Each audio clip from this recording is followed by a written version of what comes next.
Mesdames et messieurs, bonsoir. Bienvenue à cette édition du journal autour de l'actualité environnementale sur Planète Terre à Terre TV.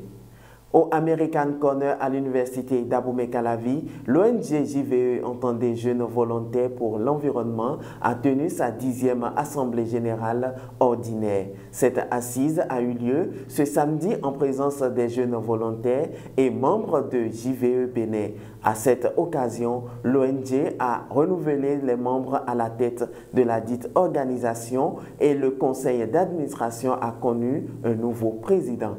Ornella Gbeyon et Freddy Adjarossi pour le reportage.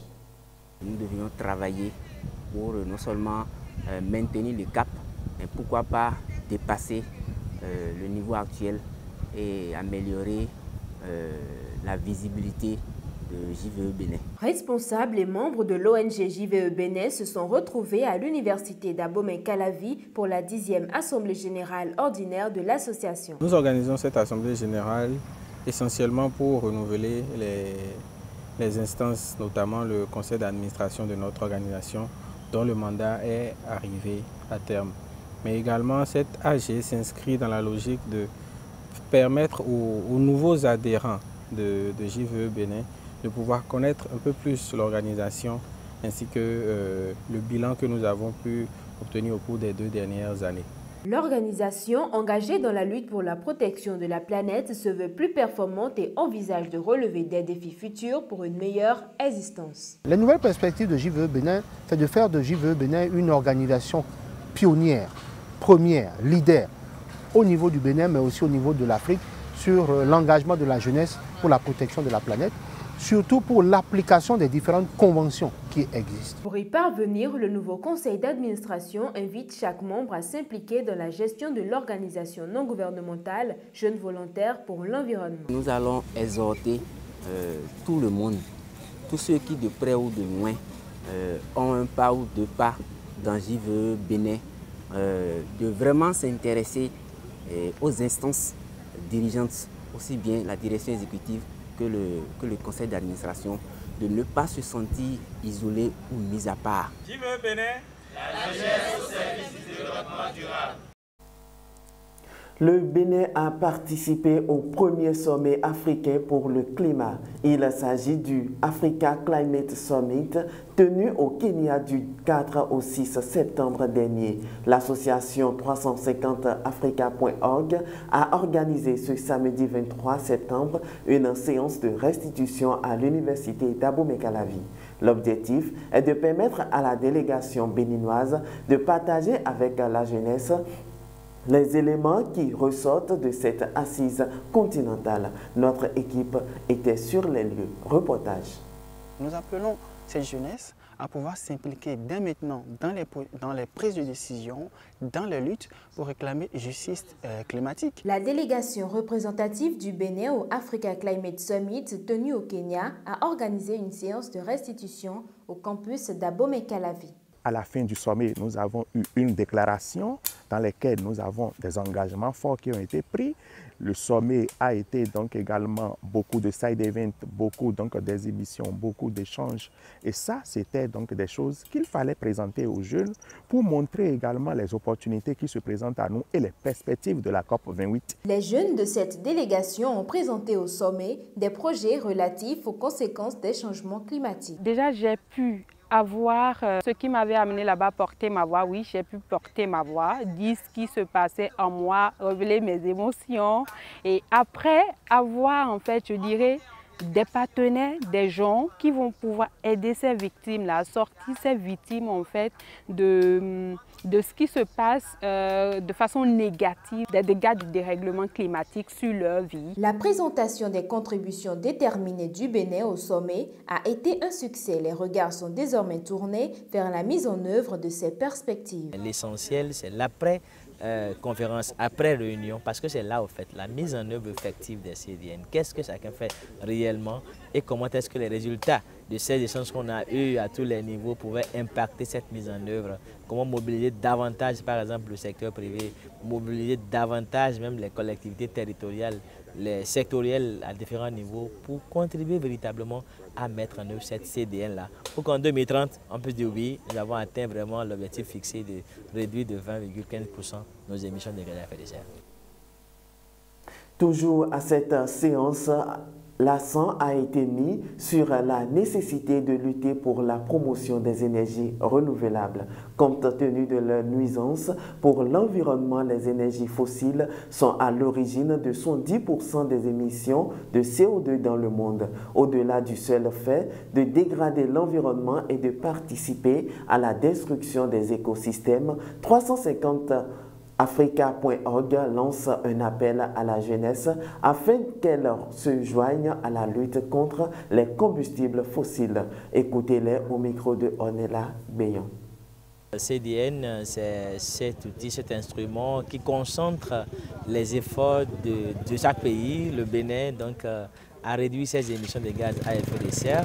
Un document, un outil qui a été d'abord soumis, premièrement en tant que CPDN à la Convention cadre des Nations Unies sur le changement climatique, ensuite traduit en CDN en 2017 et actualisé en 2021, avec un objectif de réduire les émissions de gaz à effet de serre de 20,15% à l'horizon de 2030. Nous avons réuni la jeunesse donc, de Cotonou et de Calavi pour présenter donc, les échanges que nous avions donc, eus à Nairobi du 4 au 6 septembre dans le cadre du sommet africain sur le climat. Nous nous sommes dit qu'il est important que de retour au Bénin, nous puissions faire un compte rendu à la jeunesse, à toute cette communauté-là qui nous suit et nous soutient sur les réseaux sociaux. Donc nous sommes là actuellement au Jardin botanique et nous sommes en train de faire une restitution aux jeunes pour qu'ils puissent savoir les décisions qui ont été prises là-bas. Une invitation à la jeunesse à continuer à se mobiliser, une invitation donc à la jeunesse à continuer à demander donc de nos gouvernements donc plus d'investissement dans les énergies renouvelables, à demander donc à nos gouvernements de plus insister sur les solutions climatiques, de plus insister sur les énergies renouvelables. L'Afrique a besoin d'énergie, mais nous avons besoin des énergies renouvelables. L'action, c'est maintenant. On doit pouvoir se réveiller. Et la jeunesse qui dort a péché, comme j'ai l'habitude d'entendre, et je pense que c'est une vérité. On doit pouvoir se lever très tôt, parce que le secret n'existe pas.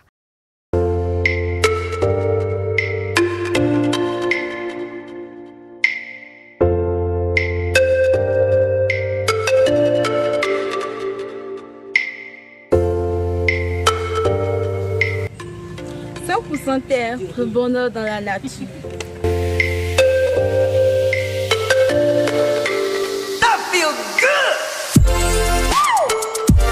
Baby!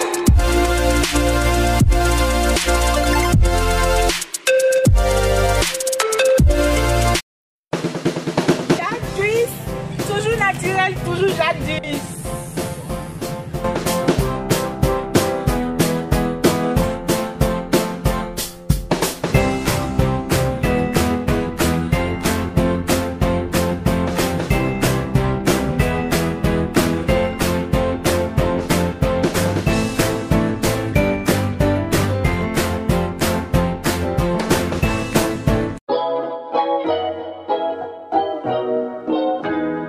De la poudre de baobab, des pastilles, du miel sont des produits 100% naturels de African Farm.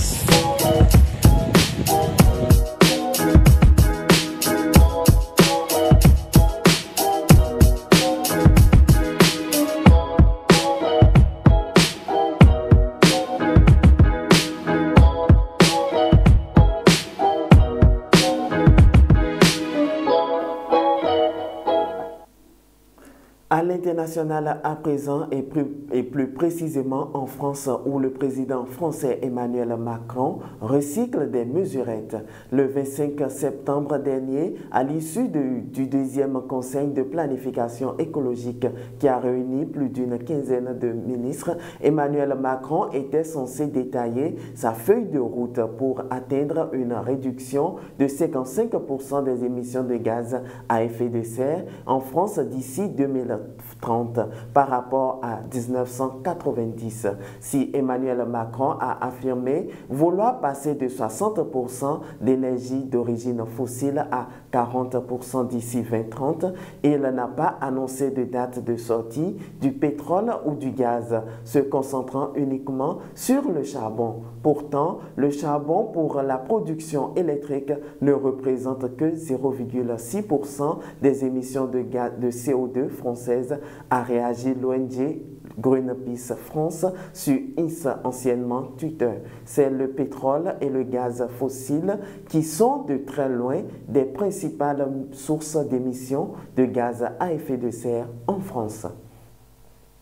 Mesdames et messieurs, c'est la fin de cette édition du journal 100% Environnement. Prenez désormais l'habitude de nous suivre sur notre chaîne Terre à Terre Bénin sur Facebook et YouTube et www.planetterreaterretv.bg, notre site. Contactez-nous également pour la couverture médiatique de toutes vos activités liées à l'environnement. N'oubliez surtout pas de vous abonner, d'aimer et de partager nos vidéos. Protégez l'environnement parce que l'environnement, c'est vous.